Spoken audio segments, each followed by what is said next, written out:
Halo, apa kabar semuanya? Balik lagi di channel Teknosa ID. Nah, smartphone dengan chipset Snapdragon 888 belum masuk secara resmi ke Indonesia. Jadi untuk saat ini Snapdragon 865 masih jadi chipset paling kencang Qualcomm saat ini. Dan kalau kita turun satu level sedikit, ada Snapdragon 855 yang sekarang statusnya jadi mantan flagship.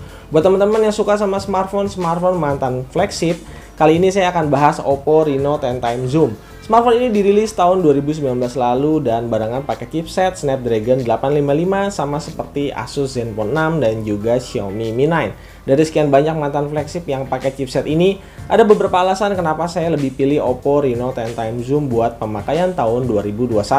Sebelum kita bahas, jangan lupa untuk subscribe dulu dan nyalain lonceng notifikasinya. Kalau udah, langsung aja kita bahas Oppo Reno 10 Time Zoom. Oke, langsung aja kita fokus dulu ke build quality dan desain. Yang namanya flagship tentu aja syarat mutlaknya adalah kualitas pada material. Oppo Reno 10 Time Zoom ini backdoornya terbuat dari kaca dengan Corning Gorilla Glass 5. Meski umurnya udah setahunan, smartphone ini masih kelihatan premium dari semua sisi. Ukurannya nggak terlalu jumbo dan juga nggak terlalu tebal, karena sebenarnya baterainya hanya 4065 mAh aja. Punya dual stereo speaker dan tentu aja nggak punya jack audio. Yang jadi ciri khas smartphone ini ada di aksen garis panjang simetris persis di bawah kamera belakang yang posisinya ada di tengah dengan 3 buah kamera. Kita juga bisa nemuin adanya bulutan hijau kecil yang berguna sebagai holder lensa kamera ketika ditaruh di atas meja. Desain kameranya juga unik karena nggak punya bump kamera sama sekali. Nggak seperti kebanyakan smartphone saat ini yang bump kameranya rata-rata tebal dan cukup mengganggu. Kalau dapat barang yang full set, otomatis di boxnya kita bisa dapat leather soft case yang menurut saya ini adalah case bawaan paling premium yang pernah saya dapetin di paket pembelian. Lanjut ke bagian depan, yaitu layar. Reno 10 Time Zoom ini masih sangat mewah buat tahun 2021. Smartphone ini adalah salah satu smartphone yang mengusung konsep full screen tanpa poni, bezel, dan juga punch hole. Desain kayak gini tuh plus minus ya. Plusnya layar 6,6 inchinya jadi kelihatan lega dan bersih tanpa gangguan. Belum lagi panel layar Reno 10 Time Zoom ini pakai jenis OLED yang reproduksi warnanya sangat bagus meski resolusinya cuma Full HD Plus aja. Kelebihan lainnya, layarnya enak banget buat dipakai nonton video dan juga ngegame. Apalagi didukung sama keluaran dual stereo speaker yang juga keras dan jernih.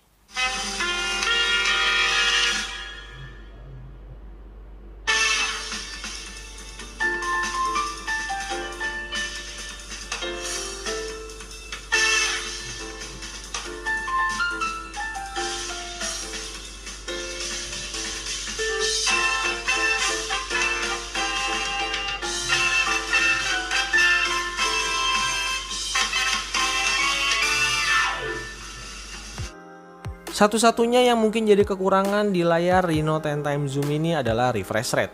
Di saat smartphone lain dirilis pakai refresh rate tinggi, Reno 10 Time Zoom masih pakai layar 60Hz. Cukup dimaklumin karena ini rilisan tahun 2019. Tapi ternyata layarnya saya malah nggak bisa komplain terlalu banyak. Kenapa? Karena ternyata responsivitas layarnya luar biasa. Kualitas hardware layar, chipset flagship, dan juga UI-nya bikin navigasi di smartphone ini beneran masih powerful banget. Masih bisa diadu bahkan sama smartphone lain yang udah pakai layar 90Hz kalau soal urusan smoothnya. Terbukti pas dilakukan tes layar sentuh, Oppo Reno 10 Time Zoom ini bisa cepet banget ngerespon sentuhan jari kita bahkan di area ujung-ujung bezel, dimana smartphone lain biasanya kewalahan dan terjadi delay yang cukup parah. Padahal layarnya ini udah saya pasangin screen guard dan ternyata nggak ngurangin kecepatan respon layar sentuhnya sama sekali. Oh iya, masih ada satu plus minusnya lagi nih. Plusnya karena layarnya OLED, otomatis fingerprintnya udah ditaruh di dalam layar yang akurasi dan kecepatannya bagus. Minusnya karena ini full screen, otomatis kalau mau pakai face unlock butuh waktu lebih lama efek dari harus terbukanya pop-up kamera depan. Ya, sebuah keluhan umum buat user smartphone dengan desain kayak gini. Nah, sebelum kita jajal gimana performa Snapdragon 855 untuk tahun 2021, kita harus lihat dulu UI di belakangnya. Ya, Oppo jadi salah satu vendor yang paling cepat ngerilis update Android 11 untuk seri flagshipnya. Termasuk juga Reno 10 Time Zoom yang udah dapat update ke ColorOS 11 dengan basis Android 11 sejak Desember 2020 kemarin. Posisi security patch saat ini ada di bulan Februari 2021. Kita semua tahu kalau chipset Snapdragon 855 ini punya performa yang bagus dan stabil walau belum support jaringan 5G. Skor Antutunya ada di 460.000 poin, sebuah angka yang masih sangat tinggi untuk standar tahun ini. Chipset ini juga bisa diandalkan untuk urusan kerja berat karena punya angka performance lebih dari 80% ketika dites pakai CPU throttling. Itulah kenapa jadinya saya nggak terlalu banyak komplain walau layar smartphone ini masih 60Hz. Seperti yang udah saya bilang, kombinasi chipset, UI, software, dan hardware bikin performa Reno 10 Time Zoom ini kencang dan memuaskan. Kalau sekedar pemakaian harian rutin kayak scrolling sosmed, multitasking sambil banyak buka aplikasi, kerjaan kayak gini sih levelnya ringan buat Reno 10 Time Zoom. RAM 8GB dan internal storage super lega di 256GB yang masih bisa ditambah lewat external memory card. Aman banget buat user yang suka nginstal banyak aplikasi, game, video, dan sebagainya tanpa khawatir kehabisan storage. Intinya saya pribadi suka sama ColorOS 11 karena UI-nya dinamis dan gampang buat di custom sesuai keinginan kita. Saya yang biasanya pakai MIUI dan One UI ngerasa cukup familiar dan gampang beradaptasi sama UI terbaru dari Oppo ini. Ada banyak banget fitur-fitur menarik di ColorOS 11 tapi yang paling sering saya pakai adalah smart sidebar-nya. Jadi lebih gampang buat akses aplikasi yang sering dipakai tanpa harus masuk dulu ke app drawer. Kalau fitur lainnya juga sebenarnya banyak banget, mungkin kalau mau dijabarin bisa dibikin di video terpisah. Oppo Reno 10 Time Zoom bukan smartphone gaming, tapi fitur dan speknya sangat mumpuni buat gaming 2021. Punya chipset kencang dengan layar full screen yang touch responnya bagus, ditambah lagi liquid cooling system supaya lebih cepat ngebuang panas berlebih. Untuk handle smartphone ketika gaming, Reno 10 Time Zoom punya mode game space yang bisa mengcustom kinerja CPU dan GPU ke dalam 3 pilihan mode, yaitu low power mode, balance, dan juga competition mode. Selain itu bisa juga menonaktifkan notifikasi dan telepon masuk supaya nggak ada gangguan ketika sedang game on. Oh ya, fitur game space-nya bisa diakses ketika di dalam game yang akan munculin pop-up menu berisi informasi-informasi termasuk FPS meter. Untuk PUBG Mobile bisa dengan mudah dapat setting grafis di HDR dengan frame rate ekstrim, bahkan untuk di posisi Ultra HD. Ya, gameplaynya juga lancar banget dan stabil di angka 60 FPS. Call of Duty Mobile juga kurang lebih sama, dapat mentok rata kanan dengan gameplay yang juga mulus dan gak ada kendala sama sekali.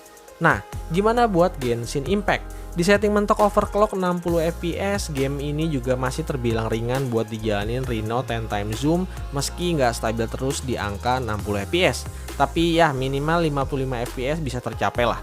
Bedanya kalau di dua game sebelumnya suhu smartphone nggak pernah nyentuh angka 40 derajat Celcius, sedangkan khusus di Genshin Impact pakai setting mentok tadi, suhu smartphone ini emang sedikit lebih panas di kisaran 41 sampai 42 derajat Celcius. Ini sih bukan gangguan buat saya, toh ujung-ujungnya dipakein case. Smartphone flagship kameranya mutlak harus bagus. Nah, Reno 10 Time Zoom ini waktu dirilis coba masuk ke fitur premium fotografi dengan fokus ke telefoto dan juga night mode, dimana disitu udah ada Samsung dan Huawei. Apalagi sensor yang dipakai adalah Sony IMX586 yang pada saat itu dipakai hampir semua flagship. 3 kamera belakangnya masih superior banget buat 2021 meski resolusi maksimalnya hanya 48 megapiksel. Tapi kamera tele dengan optical zoom, dual OIS, dan juga laser autofocus nggak akan kalian temuin di smartphone rilisan terbaru dengan harga 5 jutaan saat ini. Apalagi di smartphone kelas mid-range.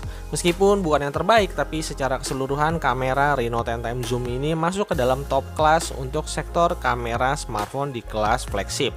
Smartphone ini juga dapat ranking cukup tinggi di DxOMark dengan 115 poin. Ngomongin kamera depannya, tentu aja kita bakal inget desain shark fin-nya yang ikonik. Karena di area tersebut selain ada kamera selfie 16 megapiksel, juga terdapat LED flash baik untuk kamera depan maupun untuk kamera belakang. Buat kalian yang emang udah biasa pegang kamera di smartphone flagship, mungkin sebenarnya nggak akan kaget sama hasil foto-fotonya. Semua sektor penting dalam sebuah foto seperti detail, ketajaman, reproduksi warna, dan juga dynamic range, semuanya bisa dikasih dengan sempurna sama Oppo Reno 10 10 times zoom ini. Baik kamera belakang maupun kamera depan yang kualitasnya sama-sama bagus. Meskipun kalau kita bicarain karakter warna itu balik lagi ke selera masing-masing. Cuma untuk kekurangannya tentu aja masih ada, yaitu di kamera ultra wide angle-nya yang resolusinya cuma 8 megapiksel. Jadi hasil fotonya kurang tajam dan secara kualitas gapnya cukup jauh sama kamera utamanya. Oh ya, kamera ultra wide angle ini juga berfungsi sebagai kamera makro. Itulah alasan kenapa Reno 10 times zoom ini kamera belakangnya hanya ada 3 alias nggak punya kamera makro. Yang perlu di highlight ada di kemampuan zoomingnya yang ngingetin saya sama Huawei P30 Pro yang dulu pernah saya pakai. Kemampuan zooming dengan lensa tele 5 kali optical zoomnya masih sangat bagus untuk mode zoom 5-10 kali zoom. Sedangkan kalau udah di atas itu hybrid zoomnya yang akan bekerja sampai mentok maksimal di 60 kali zooming. Fitur penting lainnya ada di kemampuan low lightnya, dimana night mode-nya ternyata cukup bisa bersaing dengan night mode di flagship lain. Hasil fotonya minim noise dan detailnya juga cukup terjaga meski agak sedikit berkarakter bluish. Fitur night mode-nya juga bisa dipakai untuk lensa kamera depan yang kalau dibutuhin juga udah punya LED flash buat ngebantu penerangan. Hasilnya juga ya cukup standar flagship. Lanjut ke bagian video. Kamera belakang Reno 10 times zoom support video sampai resolusi 4K 60 fps. Kualitas videonya juga cukup detail dan tajam, dynamic range-nya juga cukup luas.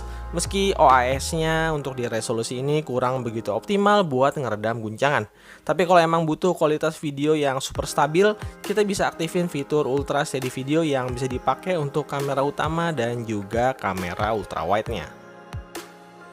Nggak cuma bagus di kondisi siang hari, untuk di kondisi malam hari hasil kameranya masih bisa dibilang bagus meski dalam keadaan yang kurang cahaya, baik itu di kamera depan dan juga kamera belakang.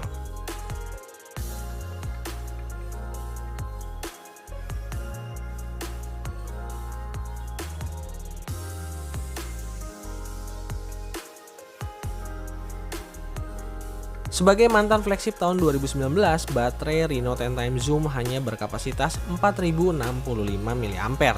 Kalau diadu sama smartphone hari ini tentu aja agak ketinggalan. Tapi balik lagi dengan layar OLED dan refresh rate 60Hz plus mode power saving di ColorOS 11-nya bikin performa baterainya masih memuaskan buat pemakaian ala saya yang medium to heavy sambil sesekali ngegame antara 1-2 jam.